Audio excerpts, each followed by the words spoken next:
Seize the ship AP రాజకీయాల్లోనే కాదు ట్విట్టర్లో పెద్ద ఎత్తున ట్రెండ్ అవుతున్న dialogue. Deputy CM Pawan Kalyan బియ్యం అక్రమంగా రవాణా అవుతున్న షిప్ను సీజ్ చేయాలని కాకినాడలో ఆదేశించారు. కానీ అది సాధ్యం కాదనే అభిప్రాయం వినిపిస్తోంది. ఇందుకు సాంకేతిక కారణాలను అధికారులు తెర మీదకు తీసుకొస్తున్నారు. ఈ నెల 3న జరిగే ఏపీ మంత్రివర్గంలోనూ బియ్యం అక్రమ రవాణా చర్యలపైన నిర్ణయం తీసుకోనున్నారు.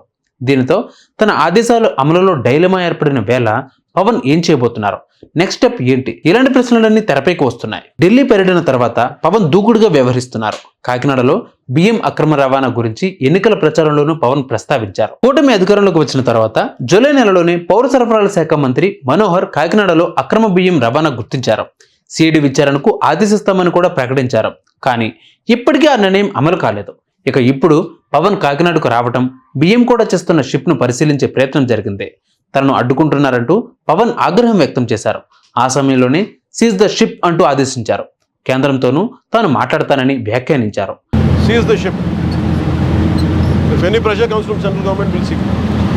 పవన్ సీజ్ ద షిప్ అంటూ చేసిన హుకుం సోషల్ మీడియాలో ట్రెండ్ అవుతోంది. అదే టైంలో కూటమి ప్రభుత్వంలో కలకలం మొదలైంది. ఇక డిప్యూటీ సీఎం హోదాలో పవన్ కు అసలు షిప్ ని సీజ్ చేయమనే అధికారం ఉందా, పోర్టు అధికారులకు ఆ మేరకు అధికారాలు ఉన్నాయా అనే చర్చ మొదలైంది. షిప్ ని సీజ్ చేయాలంటే కేంద్ర ప్రభుత్వం నిర్దేశిత ఫార్మేట్ ప్రకారం వ్యవహరించాల్సి ఉంటుందని అధికారులు చెబుతున్నారు. బియ్యం స్మగ్లింగ్ చట్టం పరిధిలోకి రాదని పోర్టు అధికారులు వెల్లడించారు. నిషేధిత జాబితాలో లేని వస్తువులతో రవాణా అవుతున్న షిప్ ను సీజ్ చేసే అంశంపైన తర్జనా భర్జనా పడుతున్నారు. సముద్రంలో ఉన్న షిప్ ను సీజ్ చేయాలంటే కోర్టు ద్వారానే సాధ్యమని అధికారులు నివేదిక ఇచ్చినట్లు సమాచారం. పవన్ సీజ్ చేయాలంటూ ఆదేశించిన షిప్ పనామా స్టెల్లా. ఇది పనామా దేశానికి చెందిన కార్గో షిప్. ప్రస్తుతం ఇది వెస్ట్ ఆఫ్రికాకు వస్తువులను తరలిస్తోంది. అంతర్జాతీయ సముద్ర చట్టాల ప్రకారం నౌకలను సీజ్ చేయడం రాజ్యాంగబద్ధమైన న్యాయపరమైన అంశం. కస్టమ్స్, కోస్ట్ గార్డ్స్ లేదా కేంద్ర ప్రభుత్వం ఆ చర్యలు తీసుకోవాల్సి ఉంటుంది. ఆ షిప్ మన జలాల పరిధిలో ఉన్నా కూడా రాష్ట్రానికి ఈ విషయంలో అధికారాలు ఉండవని చెబుతున్నాయి.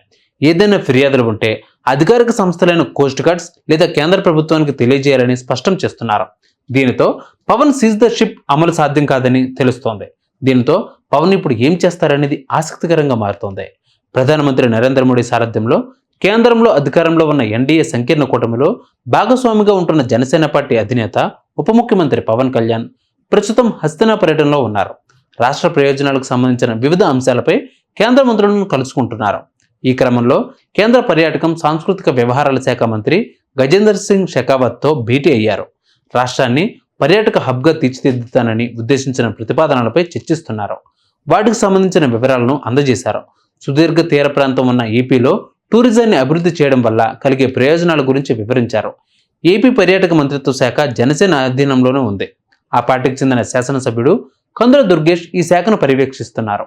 ఈ నేపథ్యంలో ఈ శాఖ అభివృద్ధిపై పవన్ కళ్యాణ్ ప్రత్యేకంగా దృష్టి సారించినట్లు తెలుస్తోంది. పర్యాటక రంగాన్ని అభివృద్ధి చేయడం ద్వారా ప్రభుత్వం ఆదాయం భారీగా పెరుగుతుందని అంచనా వేస్తున్నారు.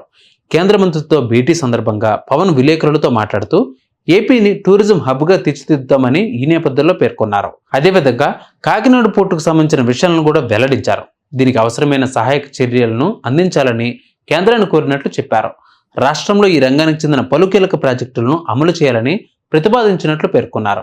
ఏపీకి 975 కిలోమీటర్ల సుదీర్ఘ తీర ప్రాంతం ఉందని, దీన్ని పర్యాటక రంగాభివృద్ధి కోసం వినియోగించుకోవడానికి గల అవకాశాలను కేంద్ర మంత్రికి వివరించినట్లు పవన్ చెప్పారు.